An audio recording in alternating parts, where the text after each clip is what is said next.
Hey everyone, it's Podpocalypse coming to you with a very brief summary of the AT82 review. So we swapped around the rear tire. It is no longer the hard terrain configuration in the forward drive. It is now the soft terrain configuration going forward. And all that means for clarity is that flat knob side or a soft direction, which is this kind of scoopy looking thingy. So we're going to take this out. We're going to take it on all the same terrain that we did the hard configuration on, and then I'll see you how much better it is or how much worse, and then we'll do a quick summary at the end.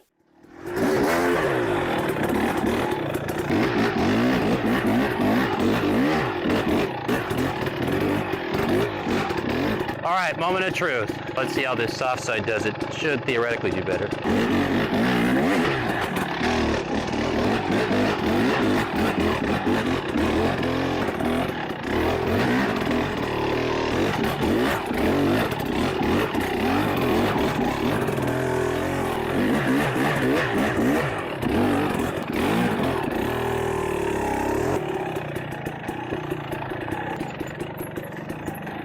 Okay, that stuff is deceivingly soft. You can probably see right here. Definitely first coming up, you can notice it has way more traction with that scoop in the soft terrain. It's actually kind of crazy.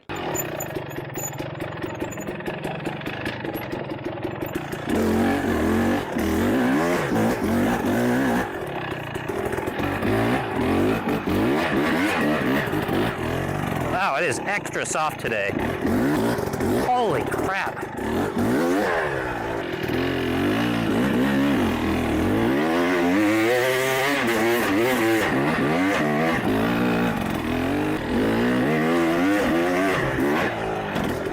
We're just going to take a quick peek-see here of how the wear is going. It's about the same as the other direction. I think what I'm worried about is that these little kind of fins on the scoop wear out. You can already see in the other direction the cracking of the castle blocks. That's always been a weak point of these castle designs. Okay, we're going to do the hill test and go do some single track.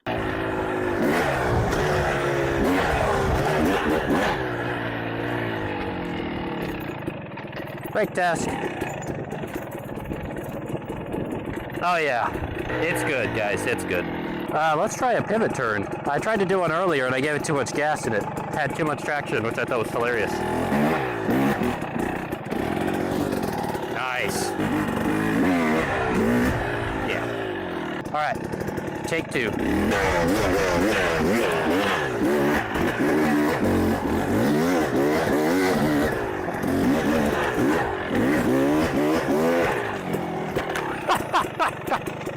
Whoops!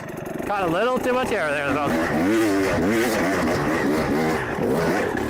The scoop forward is really good on the soft stuff going uphill. I gotta say, now it might have too much traction. It's kind of scary what this thing can do. I think when it wears out a bit, it'll reduce some of those nerves.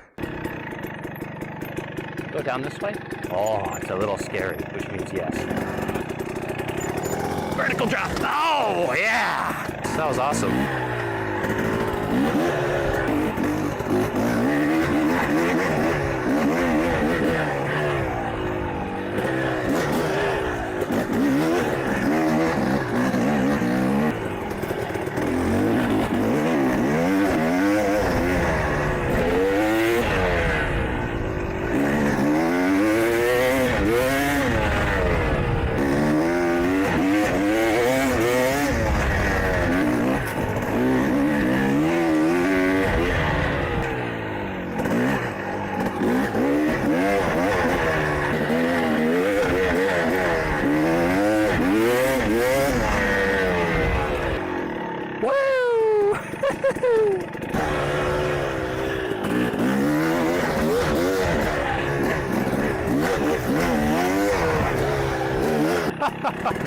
Holy cow, that was so much fun.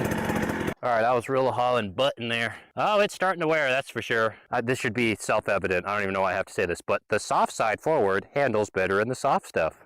Yeah, that was totally awesome. I continue to be totally impressed with the front AT82. That is just kind of crazy how good that tire is. That might be my new go-to front tire once I stop reviewing every single tire on planet Earth. Hey everyone, it's Podpocalypse with a what should be super quick and dirty update on the AT82 rear tire. The front tire is totally awesome, and the rear quite good with a little bit of questionability with the durability. Here you can see the paddle design forward this time in the forward drive and the hard direction, which we ran for about 5 hours. A bit concerning, you can see the wear on the paddle side is about the same as the wear on the hard configuration. There is some concerns I have about the durability of this tire, which has led me to think I don't know if I'd run it again. I really like the traction that it has. We have about 1 hour on this side and 5 hours on this side, and the fact that they're the same, again, is kind of concerning. As I was looking around at this tire, I found some concerning spots, if we can find some. So we already got some cracking in the knobs.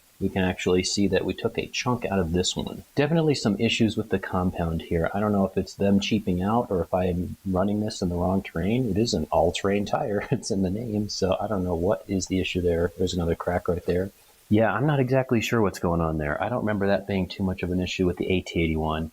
The Castle block design, for the record, even on the Tusk tires, on all of them that I've read, the Castle designs do really well for cornering and hooking up and all that jazz, but they're not the greatest for durability. So if you're looking for a durable tire, I would say this is definitely not it. I don't think any of these knobs should be cracking or deforming or losing chunks after only 5 hours. That's a bit ridiculous. In terms of the performance, definitely noticed a huge difference. I was shocked. I kind of almost endoed. That means end over end. Going through a little soft, chattery spot, and I gave it some gas, and the bike just went. We did a couple of brake tests. I was worried about the soft side being forward, that we would lose kind of the really cool gimmicky feature of the soft side in reverse, which is that the braking, when you're running the hard side forward, the braking is really freaking good, especially here in the St. George region where we have tons of beaten up clay and silt and sand. It's all just loose garbage intermixed between hard packed clay. I got a comment on my previous review was saying why it's in reverse. I gotta be totally honest. I think I like the hard configuration forward to take advantage of the braking. Braking can actually be more important than traction sometimes. When you're doing a steep descent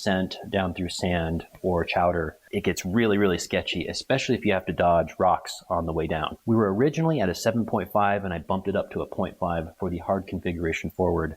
I would say, especially with the wear pattern, I don't think I'm going to give it any additional score. I'll probably bring it down to a 7.5 for the soft side. With the soft configuration with the paddles in the forward drive, I would say that this tire is a 7.5. With the main detractors being the durability. But other than that, it hooks up on rocks, it hooks up on intermediate and kind of hard packed clay. It didn't do anything surprising. It didn't roll. The AT82 continues to be a big surprise on the front, the AT82F. That tire has saved me from so many mistakes where I'm going too fast or I, get a little jittery on some rocks going through a wash, and it just hooks up, go off out of my rut a little bit, never washed out, never did anything. It just tracks forward. It goes boop, boop, boop, boop. Take it or leave it on the rear tire. I gotta be honest, I don't know why I would buy the rear tire again over a Tusk T35 or 45.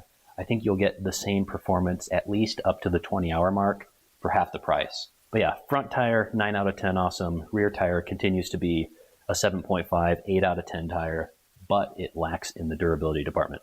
Peace.